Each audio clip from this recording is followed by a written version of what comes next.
오늘 함께 나눌 하나님의 말씀은 시편 83편 1절의 말씀입니다. 시편 83편 1절의 말씀을 다 함께 한 목소리로 봉독하도록 하겠습니다. 시편 83편 1절입니다. 함께 있습니다. 하나님이여 침묵하지 마소서. 하나님이여 잠잠하지 마시고 조용하지 마소서. 아멘. 말씀의 제목도 함께 읽어보겠습니다. 시작. 기도 계속해야 합니다. 네, 지난주 혹시 말씀의 제목 기억나시나요? 지난주 기도 쉽습니다. 네, 이번 주는 기도 계속해야 합니다. 네, 지난주에 기도에 관련된 말씀을 드렸고 이번 주도 마찬가지로 기도에 관련돼서 조금 더 추가적으로 말씀을 드리려고 합니다. 살면서 우리는 많은 두려움, 어려운 상황을 만나게 됩니다. 성경 공부 시간에도 저희가 함께 나누었지만 여러분께서는 무엇이 가장 두렵습니까? 어떤 것이 가장 무섭습니까? 살면서 이런 생각을 한번 깊게 해보시지 않았나 싶습니다. 분명히 각자 개인마다 다 이거는 정말 두렵고 무섭다라고 하는 것이 있을 겁니다. 예를 들면 이번에 겪었던 홍수와 같은 자연재해들, 지진들, 아니면 실질적으로 우리 삶에 이렇게 증명이 되는 가난, 어떤 육체적인 질병, 사고 이런 것들이 있지 않을까 생각합니다. 예상하지 못하고 이런 일을 겪었을 때 내가 아무것도 할 수 없는 존재임을 인식하게 될 때 그 두려움이 정말 크지 않을까요? 저는 개인적으로 사람이라는 존재가 가장 두렵습니다. 살면서 많은 상처와 배신감을 안겨준 사람이라는 이 존재. 그런데 아이러니하게도 그 사람을 가장 사랑하고 이해하고 축복해야 하는 위치에 있는 저이기 때문에 더 노력하고 기도해야 하는 부족한 종이 아닌가 생각해 봅니다. 여러분들은 무엇을 가장 두려워하십니까? 어렸을 적에 저는 부모님께 많이 혼났다 지난번에 간증할 때 말씀을 드렸는데 부모님께 혼날 때마다 들었던 참 난해한 애매모호한 그런 질문이 있었습니다. 막 혼나다가 아버지가 말씀하시죠. 너 몇 대 맞을래? 들어보셨나요? 네. 저만 맞고 컸나 봅니다. 너 몇 대 맞을래? 그러면 무서운 마음에 한 대요. 그러면 아버지가 뭐라 하시나요? 이 자식이 정신도 못 차리고 그거밖에 안 돼? 하면서 막 또 때리십니다.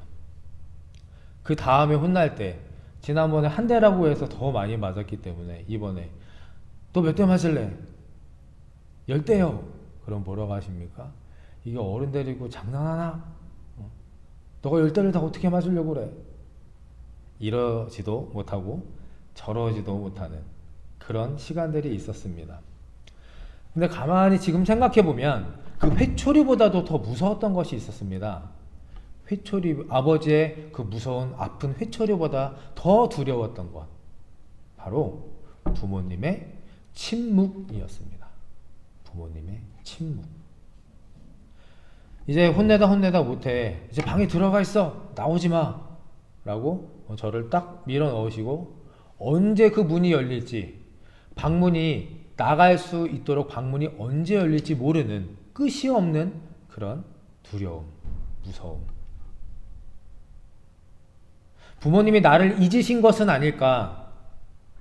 나를 사랑하시기는 하는 걸까?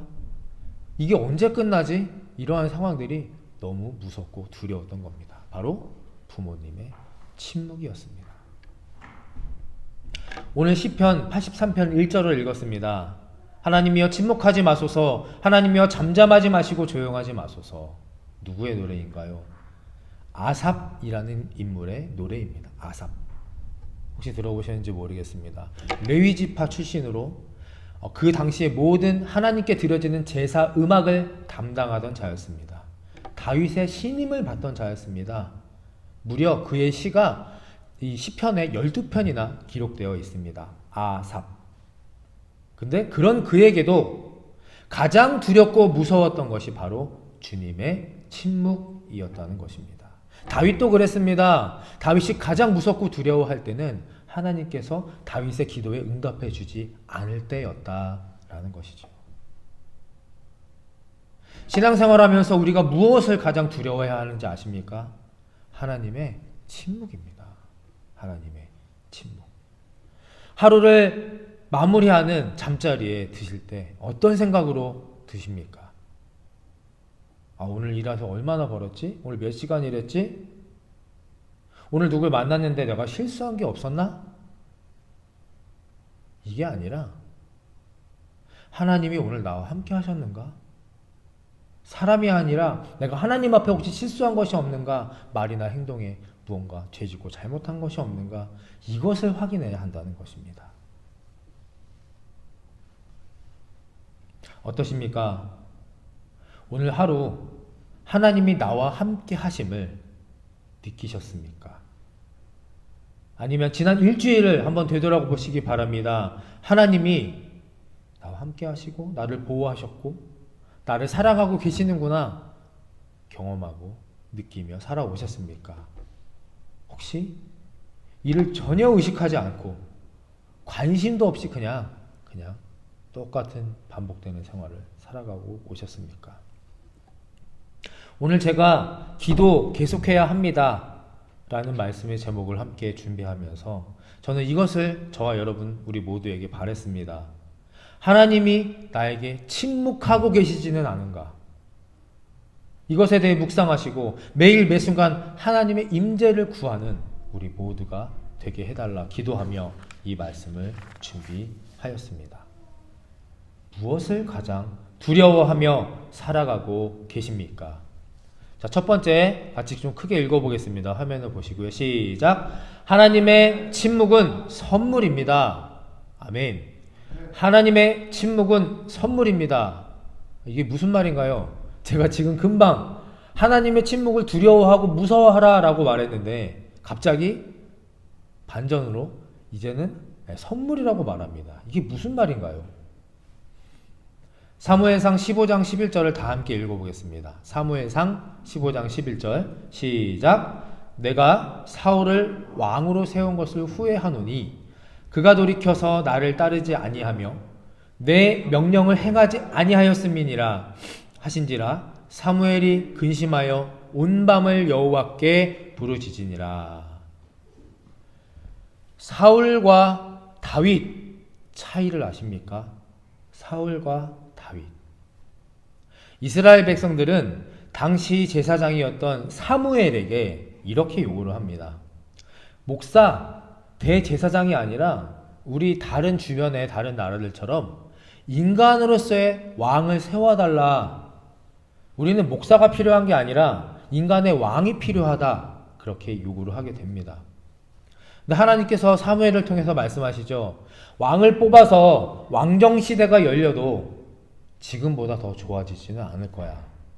그러니까 그냥 제사장으로 만족해라고 말씀하시지만 계속해서 이스라엘 백성들은 제사장 목사가 아니라 왕을 달라고 요구를 하게 되고 결국 그 당시에 베냐민 지파 사람으로서 키가 가장 크고 잘생긴 용모가 출중한 사울이라는 사람을 왕으로 세워주시죠. 사울도 초기에는 하나님의 사람으로서 예언도 했고 어떤 영적 리더십도 발휘했고 그렇게 했지만 이게 시간이 지나면서 변질이 됩니다.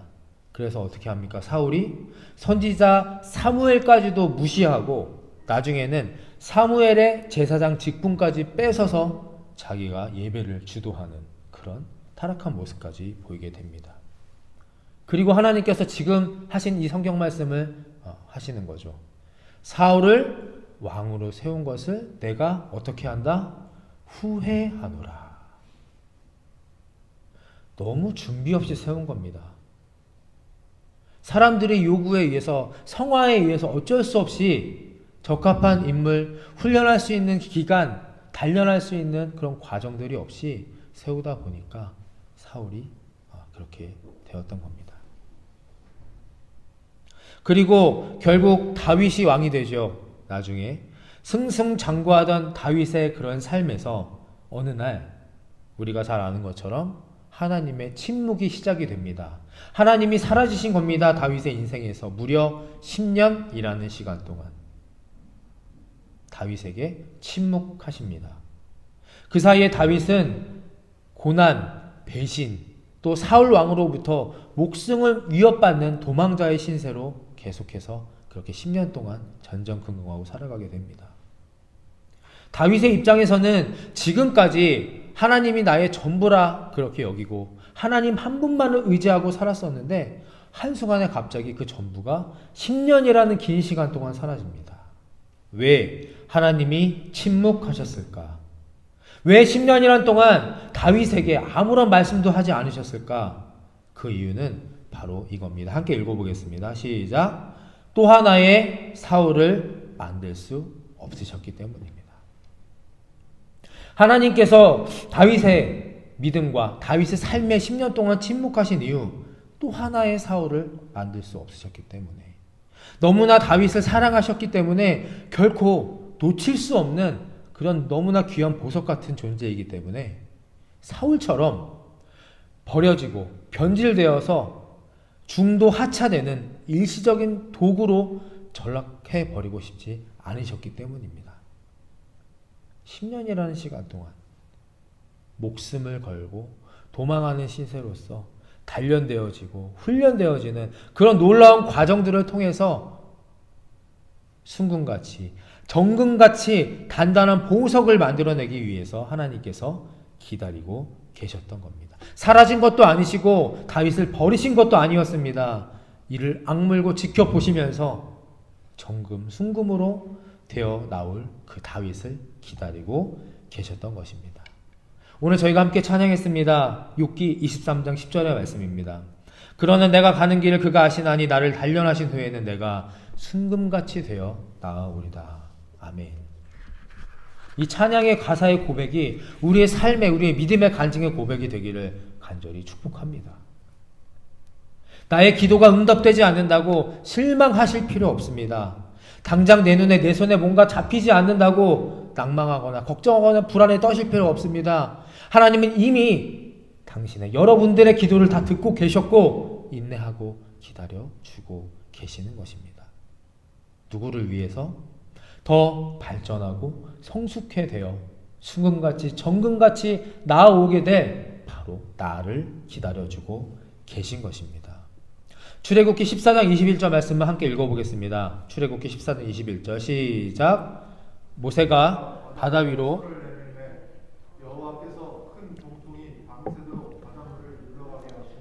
물이 갈라져 바다가 마른 땅이 된지라. 아멘. 우리가 너무나 잘 아는 모세가 홍해를 가르는 기적의 장면입니다.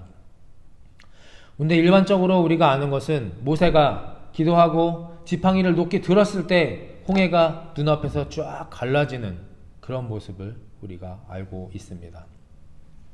그런데 이걸 말씀으로 조금 더 들어가 보면 당시 이스라엘 민족은, 도망하던 이스라엘 민족은 홍해를 두고 서쪽에 있었습니다. 지리상으로, 위치상으로 서쪽에 있었는데 오늘 이 말씀을 보면 여호와께서 큰 동풍이 밤새도록 바닷물을 물러가게 하셨다라고 기록되어 있습니다. 바다가 갈라지는 것이 한순간에, 단시간에 일어난 것일까요? 우리가 말씀을 조금만 더 들어가 보면 그렇지 않다는 것을 알 수 있다는 겁니다. 서쪽에 있었던 이스라엘 백성들, 반대편 동쪽에서부터 하나님께서는 밤이 새도록 끊임없이 동풍으로 이 바다를 서서히 조금씩 조금씩 갈라주고 계셨던 겁니다. 밤새도록.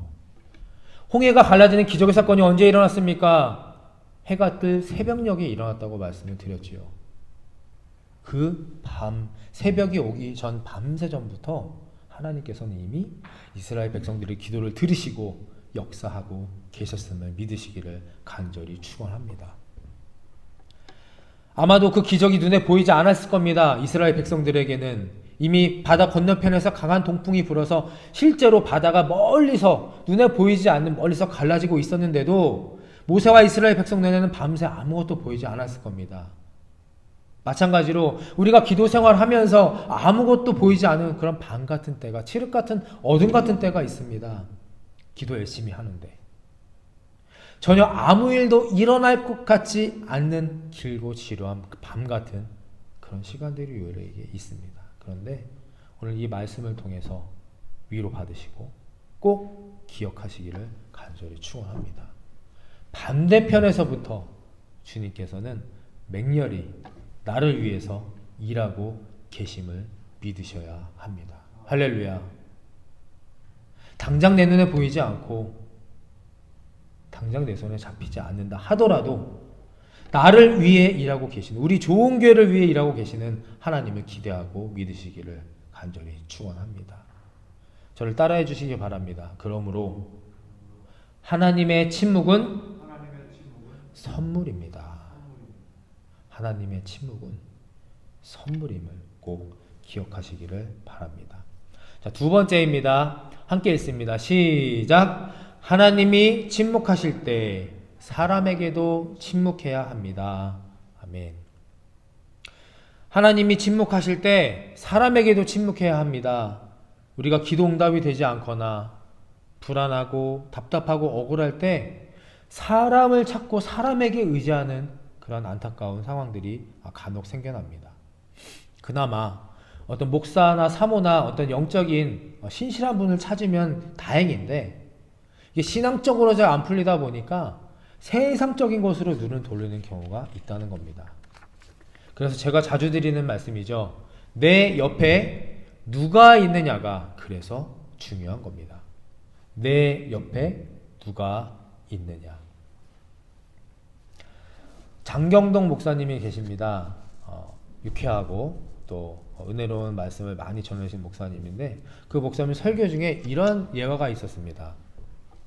교회에 열심히 집사와 뺀질이 집사가 있었다고 해요. 열심히와 뺀질이 집사. 근데 그 담임 목사님이 이제 하도 전도 하니까 이제 전도를 하게 되었다고 합니다. 그래서 열심히 잘 믿는 열심히 집사가 한 명을 이제 새신자를 전도해 왔습니다.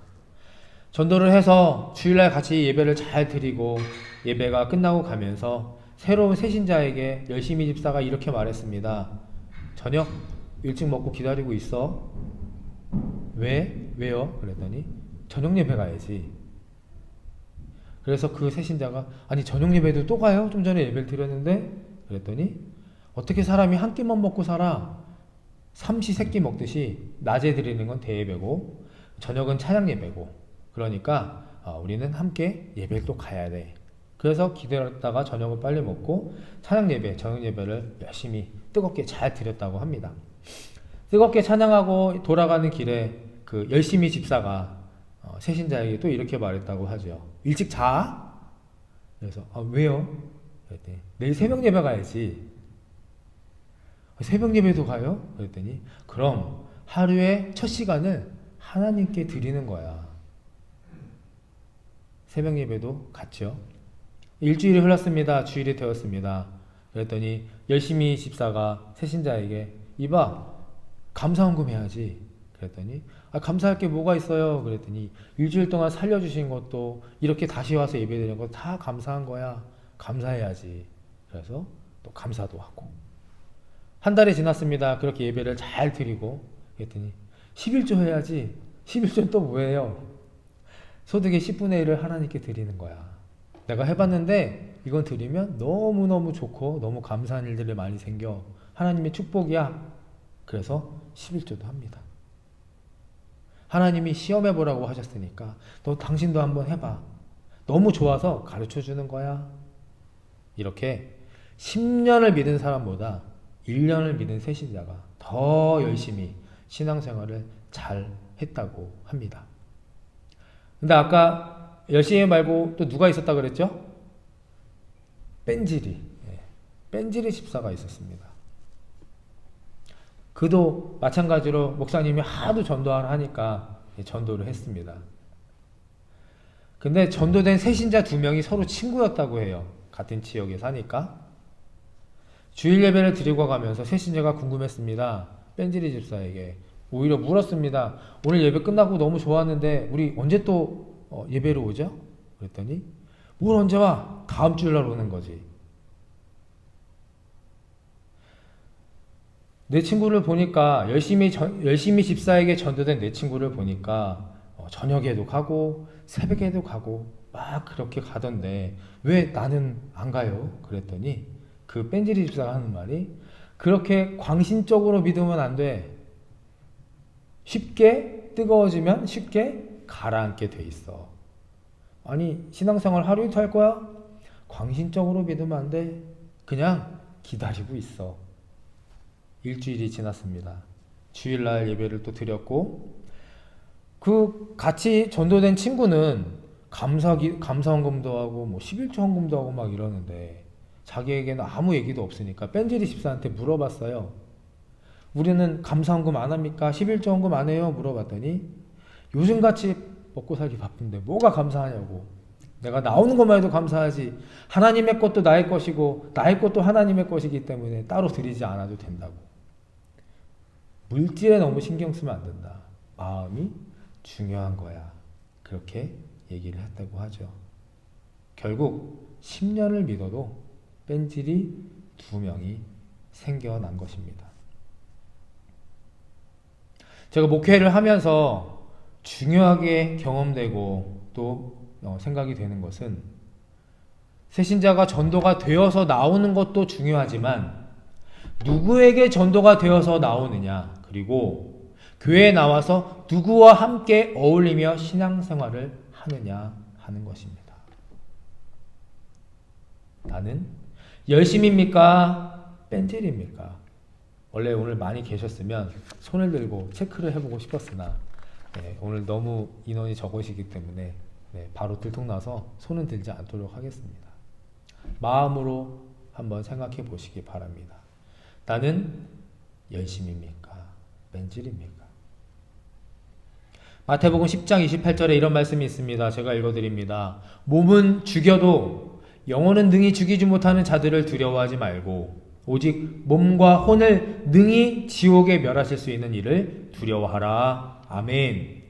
기도 응답이 되지 않을 때, 막막하고 답답할 때, 하나님이 나에게 침묵하시다고 그렇게 느껴지실 때 사람에게도 마찬가지로 침묵하시기 바랍니다. 사람 의지할 것이 못 됩니다. 사람 믿을 것이 못 됩니다. 사람 보고 교회 다니시면 안 됩니다. 사람 보고 교회 일 하시면 안 됩니다. 사람은 나와 똑같은 사람일 뿐입니다. 하나님이 나에게 침묵한다 느껴지신다면, 나의 기도가 응답이 되지 않는다 느껴지신다면 사람을 찾아다니고 다른 것에 의지할 것이 아니라 오히려 더 하나님께 무릎 꿇고 하나님께 고개 숙여 눈물로 기도하시기를 바랍니다. 하나님이 침묵하신다? 그렇다고 기도를 멈추면 안 된다는 겁니다. 제가 전에도 말씀드렸지만 저는 살아있는 사람을 롤모델로 삼지 않습니다. 잘 하시다가 멋지게 그렇게 귀한 사역을 하다가 어느 날 여자 문제로 돈 문제로 뭐 여러 가지 비리 문제로 거꾸러지는 목회자들을 많이 봅니다. 그래서 이제는 저는 이미 천국 가신 분들을 롤모델로 삼고 배우려 하고 있습니다. 주변의 사람들은 내 육신과 상황은 잠시 변화시킬 수 있다 할지라도 나의 정신과 영혼을 죽이시고 살리시는 분은 오직 주님 한 분이심을 꼭 기억하시고 명심하며 돌아가시는 이 시간이 되기를 간절히 바라고 축원합니다. 하나님은 순금으로 재탄생할 나를 위해 침묵하시고 지금 잠시 인내하고 계실 뿐이지 무관심으로 등을 돌리시거나 버리시는 것이 아님을 믿으시고 더욱더 하나님께 간절히 매달리시기를 바랍니다. 시편 145편 18절 말씀입니다. 여호와께서는 자기에게 간구하는 모든 자 곧 진실하게 간구하는 모든 자에게 가까이 하시는도다. 아멘. 신명기 4장 7절 말씀도 함께 읽어봅니다. 신명기 4장 7절 시작. 우리 하나님 여호와께서 우리가 그에게 기도할 때마다 우리에게 가까이 하심과 같이 그 신이 가까이 함을 얻은 큰 나라가 어디 있느냐. 저와 여러분이 믿고 따르는, 저와 여러분이 사랑하는 우리 하나님은 세상의 다른 그런 신들처럼 죽은 신이 아니라 살아계셔서 움직이시며 일하시는 신이심을 믿으시기를 간절히 바랍니다. 그 살아계신 하나님이 그의 백성들이 기도할 때마다 듣고 계시고, 기도할 때마다 더욱더 한 발 한 발 가까이 다가오셔서 그 부르짖음과 필요를 채워주시는 인격적이며 사랑이 많으시는 분이라는 것입니다. 저를 따라해 주시기 바랍니다.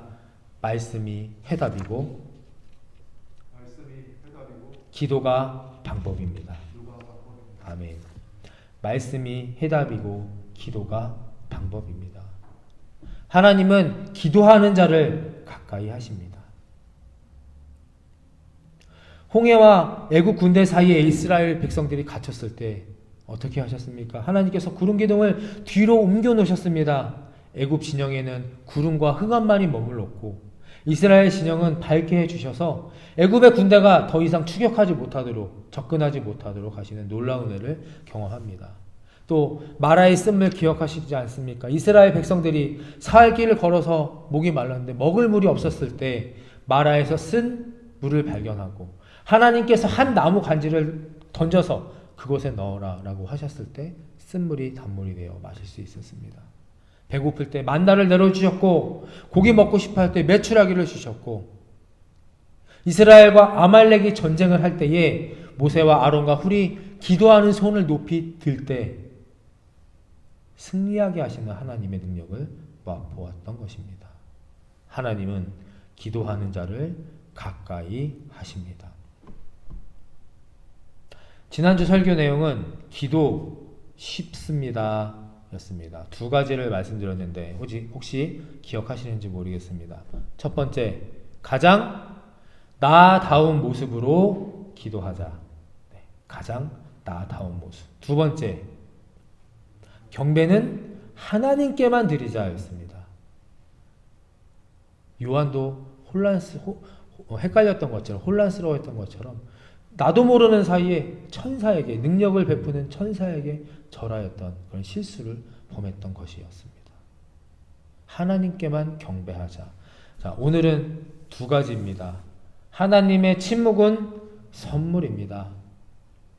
지금도 일하고 계시고 내가 순금과 정금과 같이 단련되어 영생을 얻고 이 땅의 삶을 복되게 하기 위해서 하나님께서 침묵을 선물로 주셨음을 깨달으시기를 바랍니다. 두 번째, 믿음 생활에 슬럼프가 왔을 때 사람에게도 침묵하시기 바랍니다. 하나님께는 언제든지 우리는 수다쟁이가 되어야 합니다. 잘 될 때, 안 될 때, 행복할 때, 슬플 때 언제든지 상관없이 변함없이 하나님께는 우리는 수다쟁이가 되어서 하나님과 대화를 해야 합니다. 그러나 사람에게는 침묵하시기를 바랍니다. 그때야말로, 그 시간이야말로 주님의 기도의 눈물병에 나의 눈물을 채울 때이며 내가 더 무릎 꿇고 더 고개 숙여 간절히 기도할 때입니다. 다시 한번 말씀드립니다. 계속 말해도 이건 지나치지 않다고 생각합니다. 말씀이 해답이고 기도가 방법입니다. 우리에겐 그거밖에 없습니다. 말씀이 해답이고 기도가 방법입니다. 쉬지 않고 기도하심으로써, 끊이지 않는, 멈추지 않는 기도함으로써 하나님께서 예비하시고 계신 놀라운 은혜와 축복의 기적을 누리시며 그 주인공이 바로 우리와 나와 좋은 교회가 되시기를 다시 한번 간절히 축원합니다.